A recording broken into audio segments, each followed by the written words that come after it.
cho mông luôn rồi, còn này thôi, cho mông ra. Sợ.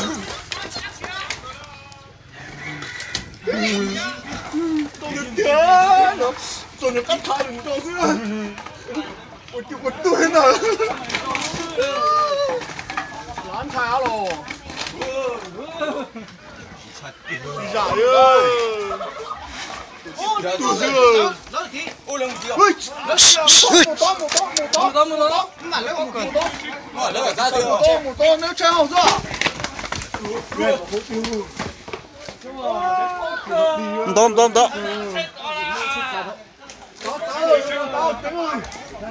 Tao. Một chỉ tao nữa nhá, chỉ mùi rồi, nếu mà không nó chủ nó sạch để tao không chưa. Không đã chưa. Sạch.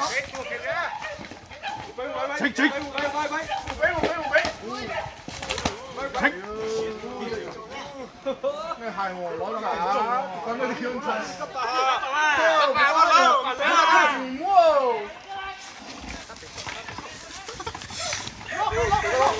Sạch. Bắt đó. Ui. Sạch. Nó hạt chiều. Nó hạt thì nó sẽ hổ. Nó chỉ nó sẽ.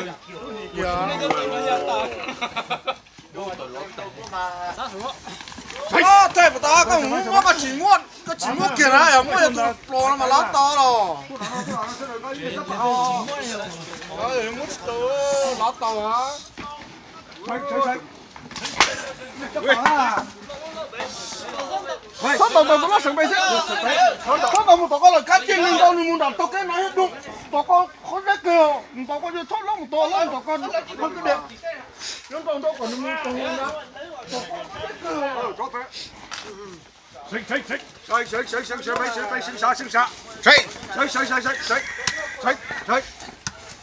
Vậy. Có chơi chúng tôi à? Sạch. Ui. Sạch. Chúng tôi.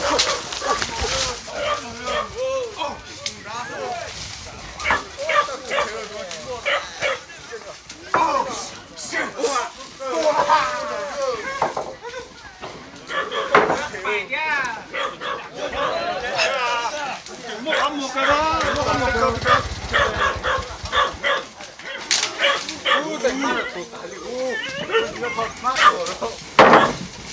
Cứu. Này đã chỉ đạo luôn. Đừng đi cùng. Một giọt đó, bóc cỡ. Đi cho. Bây giờ nó kia sao? Có lưới này. Lưới đó mong bé thôi. Mong bé của bé thôi.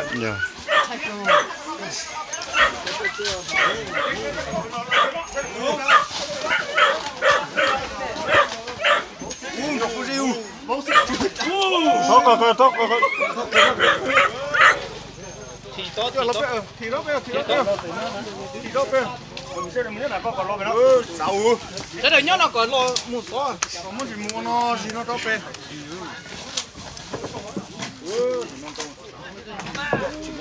Chỉ còn một nó tiệt kìa mà. Con tới cho mà khóc.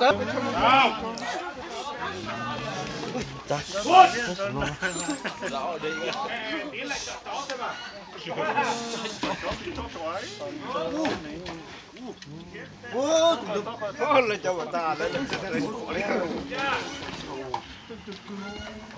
ôi giặc kìa ơi ôi nhục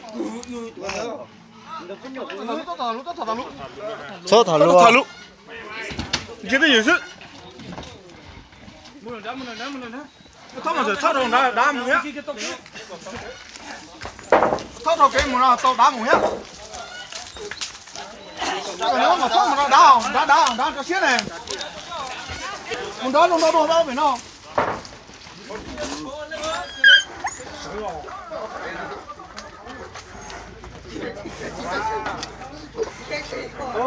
Nếu mà tôi là chó à.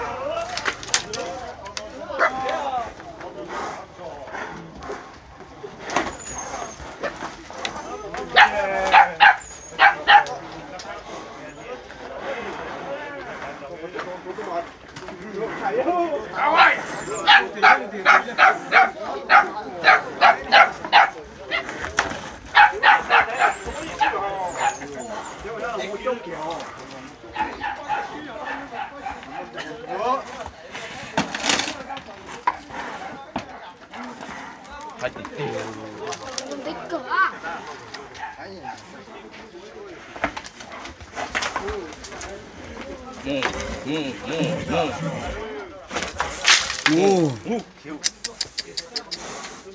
Rồi chỉ là cái đầu đấy có gì mà cái đó cái đâu thì á mua hậu được cái hết đâu.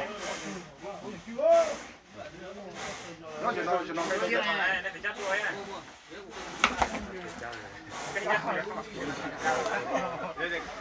Tôi chỉ đâu thì đâu được.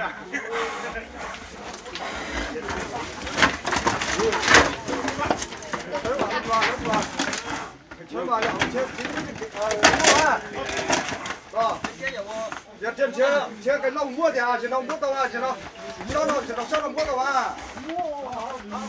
Nó phải cái có rồi.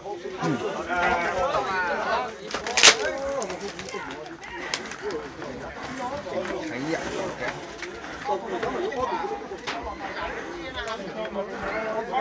Mình đang chỉ chơi tỏi à? Mình đang bay giỏi à? Thấy chưa, con nó đánh nhiều lắm.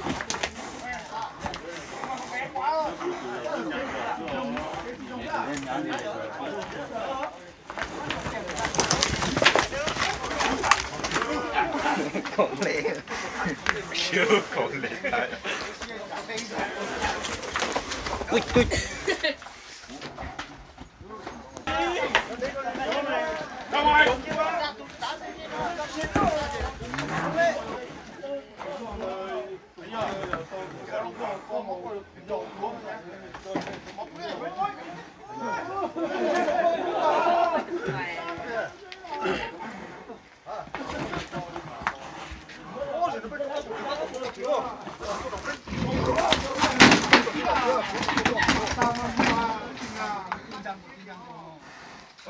con chồng nó có số thiếu không? Có số không?